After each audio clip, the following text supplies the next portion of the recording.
오늘 거룩한 주님의 날 이렇게 믿음으로 주님 앞에 나와 예배하고 하나님의 귀한 음성 듣는 여러분들에게 하나님의 크신 은혜와 축복이 임하길 간절히 축원합니다. 2026년 우리 교회 표 아시죠? 저 위에 기록되어 있습니다. 말씀의 부흥을 이루라. 우리 교회 2026년도 표입니다. 이 말씀을 어떻게 생각하며 믿음으로 승리해 나갈 수 있을까? 지난주에 말씀을 깨달으라 라고 하는 제목으로 말씀을 전했습니다. 오늘 말씀은 말씀으로 기도하라 라고 하는 제목입니다. 우리는 기도를 많이 합니다. 하나님을 믿고 예수 그리스도를 믿는 믿음의 사람들 치고 기도하지 않는 사람들이 없습니다. 그러면 그 기도의 제목은 어떤 기도의 제목들입니까? 대부분의 많은 성도들의 기도의 제목들이 우리의 삶의 문제를 통해서 나오게 됩니다.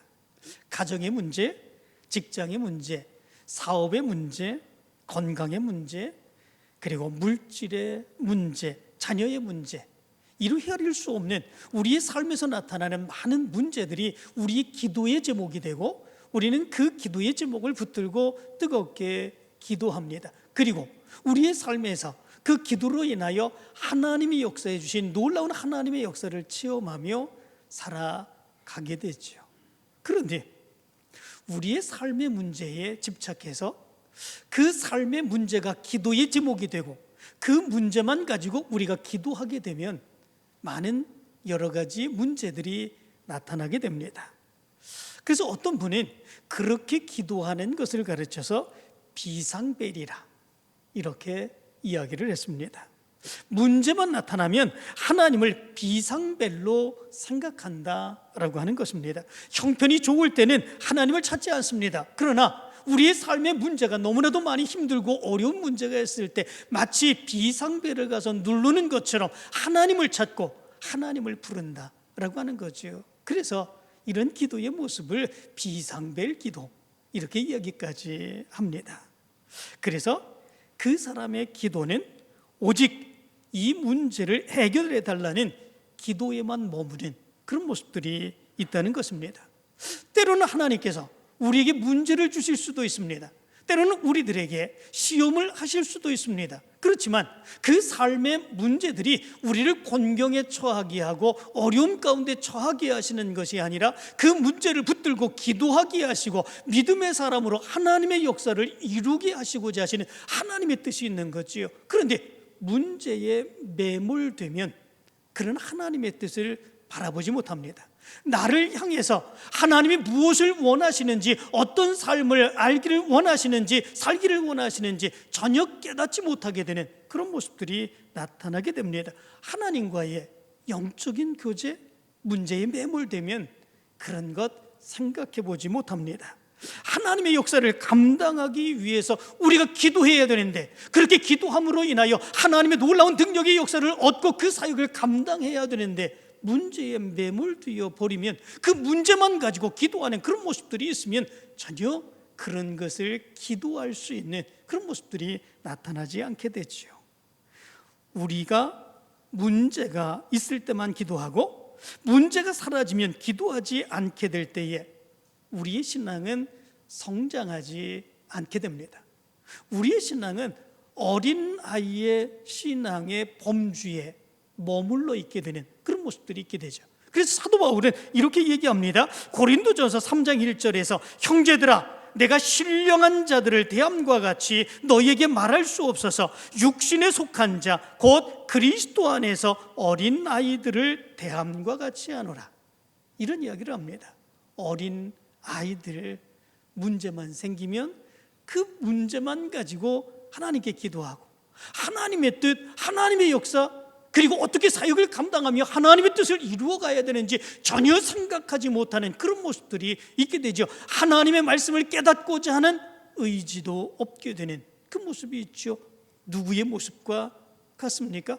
어린아이의 모습과 같다라고 하는 거죠. 우리가 우리의 문제에 매몰돼서 그렇게 기도하게 되는 그 모습만 있게 되면 이런 어린아이의 모습과 같게 된다라고 하는 거죠. 그렇기 때문에 우리 믿음의 사람들은 기도하는 모습을 바꿔야 합니다. 문제가 없어도 기도할 줄 알아야 되고, 문제가 없어도 기도하며 하나님의 영적인 놀라운 은혜의 역사를 깨달아 알 수 있고, 하나님이 나를 향한 그 뜻이 무엇인지 분명히 깨달아 그 사역을 감당하기를 열망하며 기도할 수 있는 믿음의 사람들이 되어야 됩니다. 그렇다면 어떻게 해야 그런 기도를 행하며 하나님의 뜻을 이루어갈 수 있을까? 그렇게 할 수 있으려면 말씀과 더불어 기도하는 모습이 우리의 모습 가운데 나타나야 됩니다.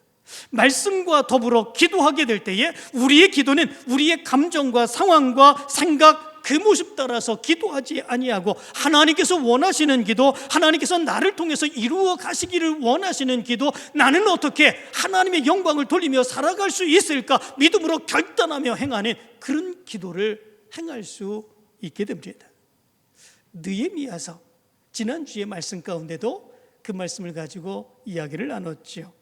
이스라엘 백성들이 에스라에게 하나님의 말씀을 읽어줄 것을 요청하게 되죠. 에스라는 그들의 요청을 받고 하나님의 율법책을 펴게 됩니다. 그때에 이스라엘 백성들은 모두 일어나 하나님을 경외하는 그 믿음을 가지고 이제 그 말씀을 듣게 되죠. 에스라가 영광스러운 하나님을 송축하게 되자 모든 백성들은 손을 들고 아멘 아멘 응답하고 몸을 굽혀 그들의 얼굴을 땅에 대고 하나님을 경배하게 되는 그 모습이 나타나게 됩니다. 긴 시간 동안 학사 에스라는 성경을 읽고 이스라엘 백성들은 그 말씀을 듣게 됩니다. 그리고 에스라 곁에서는 하나님의 말씀을 붙든 믿음의 사람들이 하나님의 말씀을 깨닫지 못할 때 그 말씀을 해석하여 주어서 그 말씀을 해석하고 깨달아 알 수 있도록 풀어서 설명해 주는 그 모습이 있게 됩니다. 그때에 성령께서 그들 가운데 역사하시고 거기에 모는 많은 이스라엘 백성들을 감동케 하는 놀라운 역사가 일어나게 되죠. 그때에 하나님의 놀라운 역사가 일어나게 됩니다. 완악한 이스라엘 백성들, 우상 숭배를 하며 겸하여 하나님도 섬겼던 이스라엘 백성들, 그들이 하나님의 말씀을 듣고 깨닫게 되는 놀라운 역사가 일어나게 되고, 그리고 그 말씀을 통해서 울부짖으며 회개하는 놀라운 역사가 일어나게 되죠. 그리고 오늘 본문 말씀 가운데 보면 이스라엘 백성들은 에스라와 더불어 말씀과 더불어 기도하는 기도의 집회로 나아가게 되는 것을 보게 됩니다. 오늘 본문 말씀 가운데 보면 이렇게 말씀을 합니다. 그달 29날에 이스라엘 자손이 다 모여 금식하며 붉은 비옷을 입고 티끌을 무릅쓰며 모든 이방 사람들과 절규하고 서서 자기의 죄와 조상들의 허물을 자복하고 이날에 낮 4분의 1은 그 제자리에 서서 그들의 하나님 여호와의 율법책을 낭독하고 낮 4분의 1은 죄를 자복하며 그들의 하나님 여호와께 경배하는데, 오늘 성경 말씀 가운데 보면 말씀을 들은 이스라엘 백성들이 어떻게 그 말씀 가운데에 반응하는지 기록해 주고 있는 것을 보게 됩니다. 하나님의 말씀을 듣게 되고 그 말씀을 깨닫게 되자 지금까지 기도하던 그 기도와는 전혀 다른 그 기도의 모습이 그들 가운데 나타나고 있는 것을 보게 됩니다. 지금까지 그들의 기도는 어떤 기도였겠습니까? 그들의 삶의 문제를 가지고 기도하는 그런 기도였었겠지요. 뿐만 아니라 그들은 그들의 삶이 잘 되기를 원하며 우상도 함께 겸하여 섬기고 하나님도 섬기는 그런 모습들이 있게 되었지 않았습니까? 그 모습 가운데서 그들이 기도한 것, 그것은 무엇이겠습니까? 문제를 해결해 주시옵소서. 내 문제가 너무나도 힘들고 어렵습니다. 내가 형통하게 해 주시옵소서. 내가 잘 살게 해 주시옵소서. 그 문제만을 놓고 기도하는 그 기도가 그들의 기도가 아니었겠습니까? 그런데 하나님의 말씀을 듣고 그 말씀의 놀라운 능력의 역사를 깨닫게 되자 그들의 기도는 변하게 되는 그 모습이 있게 됩니다. 1절과 2절은 이렇게 말합니다. 이스라엘 자손이 다 모여 금식하며 굵은 베옷을 입고 티끌을 무릅쓰며 모든 이방 사람들과 절규하고 이렇게 말씀해 주고 있습니다. 말씀을 통해서 그들의 문제를 바라보게 되는 그 모습이 나타나게 됩니다. 지금까지 하나님의 말씀대로 살고 있지 않았던 그들의 모습을 바르게 깨닫게 됩니다. 그리고 그 모습 가운데서 그들은 금식하며 베옷을 입고 티끌을 뒤집어 쓰고 회개하는 그 모습이 나타납니다. 그리고 하나님의 말씀대로 살지 않았던 그들의 삶을 바꾸게 되는 그 모습이 있게 되죠. 그들은 지금까지 안식일에도 그들의 삶의 문제를 이유로 이방 사람들과 장사하며 살아가는 그런 모습들이 있었습니다. 먹고 살기 위해서 어쩔 수 없지 그렇게 생각을 했던 것이지요. 그런데 하나님의 말씀을 깨닫게 되자 그것은 먹고 살기 위함이 아니라 지금까지 그들을 인도해 주시고 지켜주시고 역사해 주셨던 하나님을 믿고 의지하고 맡기지 못했던 그들의 믿음의 문제인 것을 깨닫게 되는 그런 모습들이 있게 되죠. 그것을 깨닫는 순간 그들은 이방 사람들과 거래를 했던 그 모습을 절규하고 끊어버리게 되는 이 모습이 나타나게 됩니다. 그리고 자기의 죄와 조상들의 허물을 자복합니다. 여기에 자복하고라고 하는 말은 야다라고 하는 말입니다. 이 야다라고 하는 말은 여러 가지 의미를 가지고 있습니다. 알다, 체험하다 라고 하는 의미도 있습니다. 그런데 여기에서 말하고 있는 이 야다라고 하는 말은 시인하다 그리고 고백하다 라고 하는 의미를 가지고 있습니다. 자기 마음 안에서 자기 혼자 알도록 시인하고 고백하는 그런 차원의 모습이 아니라 공식적으로 여러 사람들 앞에서 시인하고 선언하는 그런 의미를 가지고 있습니다. 이거는 쉬운 일이 아닙니다. 누구나 자기의 죄를 감추려고 하지 드러내려고 하지 않기 때문에 그렇습니다. 그런데 그 말씀을 들은 이스라엘 백성들은 하나님의 말씀을 통해서 자기의 모든 죄를 깨닫게 되고 그 모든 죄가 하나님 앞에서 그대로 다 드러났음을 깨닫게 됩니다. 그리고 그 모습 안에서 어느 누구에도 자기의 지은 모든 죄를 감출 수 없다고 하는 사실을 분명하게 깨닫게 됩니다. 그리고 이 모든 자기의 죄를 공개적으로 다른 사람들 앞에서 시인하게 되는 그 모습이 나타나죠. 무엇 때문에 그렇게 행한 것이겠습니까?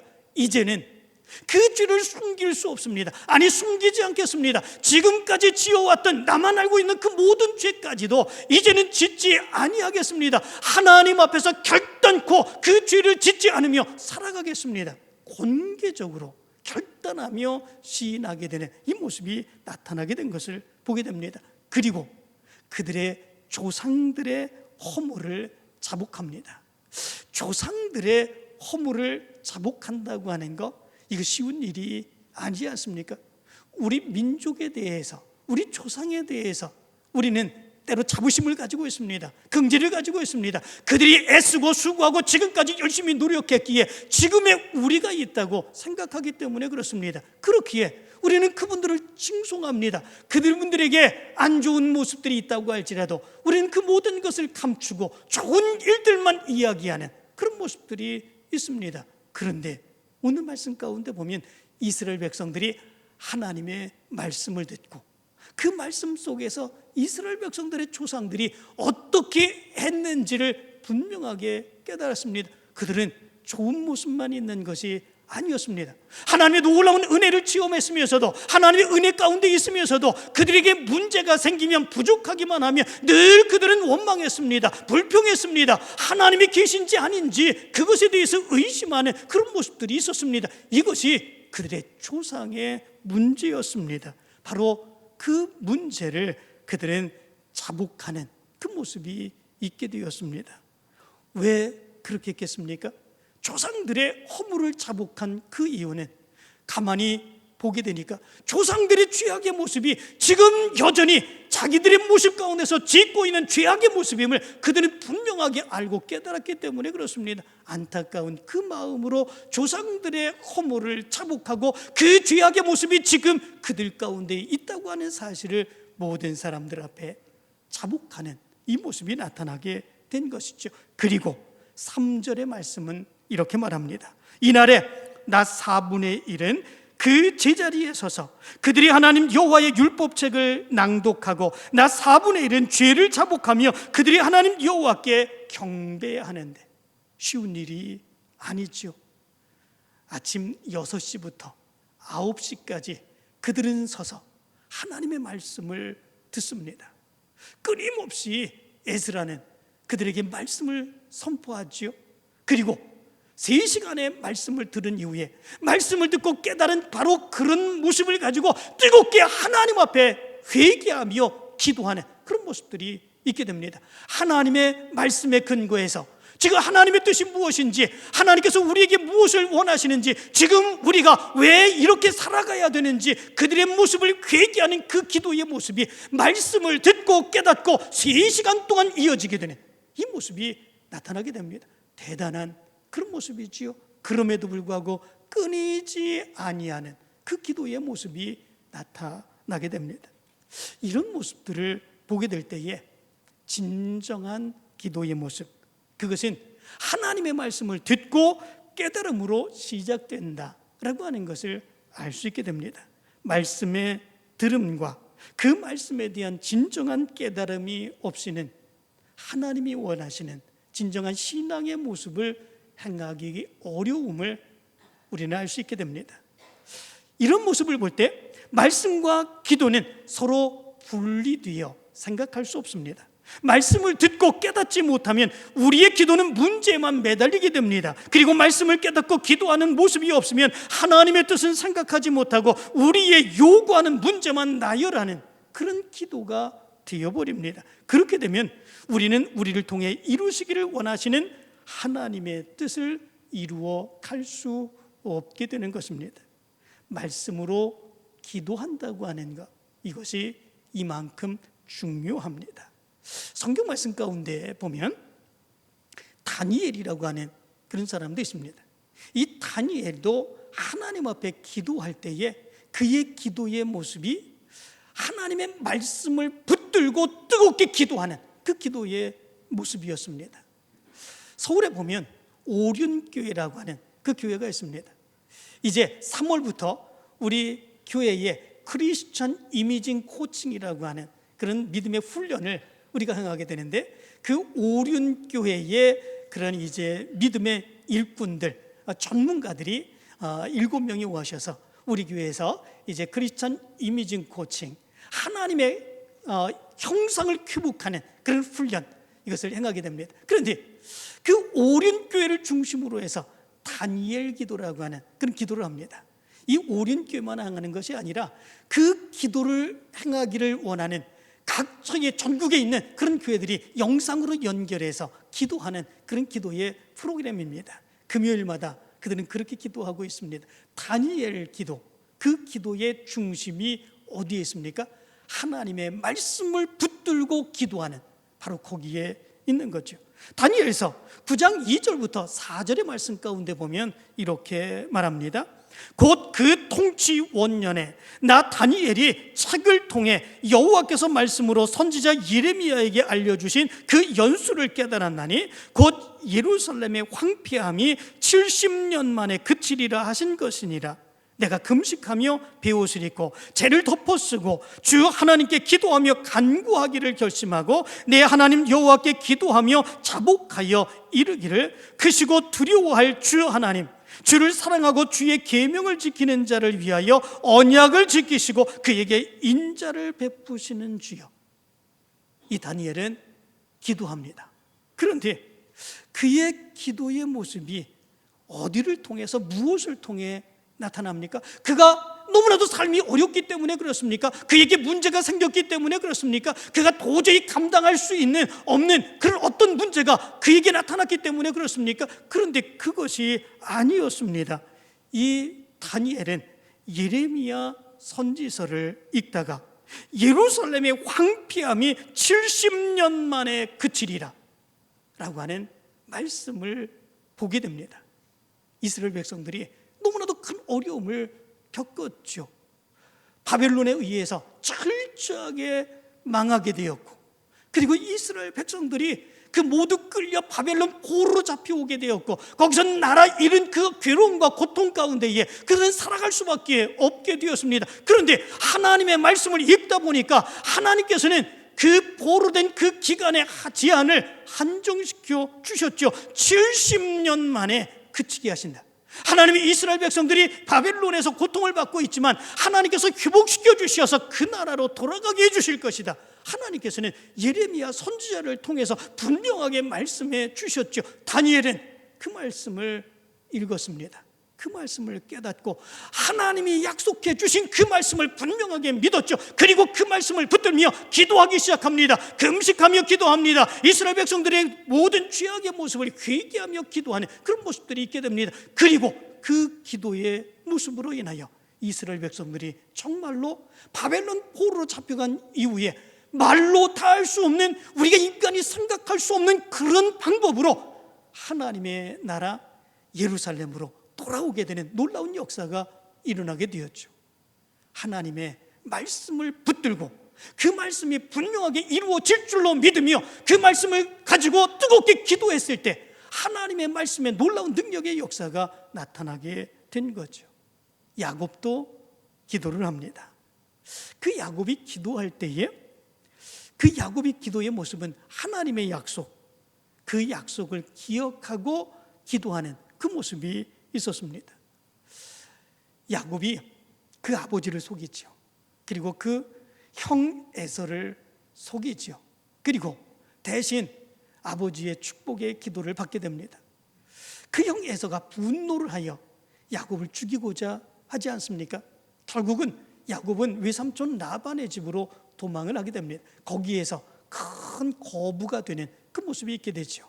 자기 아내들과 그리고 자식들 그리고 많은 재물을 이끌고 이제 고향으로 돌아오게 됩니다. 그럴 때에 그 형 에서가 군사 400명을 이끌고 이 야곱을 맞이하기 위해서 온다고 하는 소식을 듣게 되죠. 엄청난 일이죠. 그 이전에도 형 에서로 인하여 죽을까 두려워 이 외삼촌 라반의 집으로 도망했던 야곱이 아닙니까? 너무나도 두려운 그런 모습들이 있게 됐지요. 그 모습 가운데에 바로 이 야곱은 자기와 함께한 그런 사람과 양과 소, 낙타를 두 떼로 나누게 되지요. 그리고 한 떼를 치면 한 떼가 도망하게 될 바로 그런 계획을 세우게 됩니다. 그런데 그가 하나님 앞에 기도할 때에 그 기도의 제목은 어디에서 어떤 확신을 가지고 기도하는 그런 모습들이 있었겠습니까? 우리가 생각할 때는 이런 생각을 해보지요. 당장 죽을 것 같습니다. 당장 문제가 생길 것 같습니다. 군사 400명이 당장 쳐들어오게 되면 자기뿐만 아니라 가족들까지도 그리고 자기의 모든 짐승들까지도 완전히 진멸될 수밖에 없는 그런 모습들이 있게 될 것 같습니다. 그런데 그런 상황 가운데 이 야곱은 이런 모습들을 기억하며 기도합니다. 창세기 32장 9절은 이렇게 말합니다. 내 조부 아브라함의 하나님, 내 아버지 이삭의 하나님 여호와여, 주께서 전에 내게 명하시기를 네 고향 네 족속에게로 돌아가라, 내가 네게 은혜를 베풀리라 하셨나이다. 그때에 약속하셨던 하나님의 약속을 기억하며 기도합니다. 창세기 32장 12절의 말씀은 이렇게 말합니다. 주께서 말씀하시기를 내가 반드시 내게 은혜를 베풀어 네 씨로 바다에 셀 수 없는 모래와 같이 많게 하리라 하셨나이다. 주께서 말씀하시기를 하나님이 말씀하셨습니다. 하나님께서 이렇게 축복해 주시기로 약속해 주셨습니다. 하나님의 말씀을 근거로 그런 어려움 가운데서 야곱은 하나님의 말씀을 붙들고 기도하는 그 모습이 있게 됩니다. 그리고 그는 32장 11절에서 이렇게 기도합니다.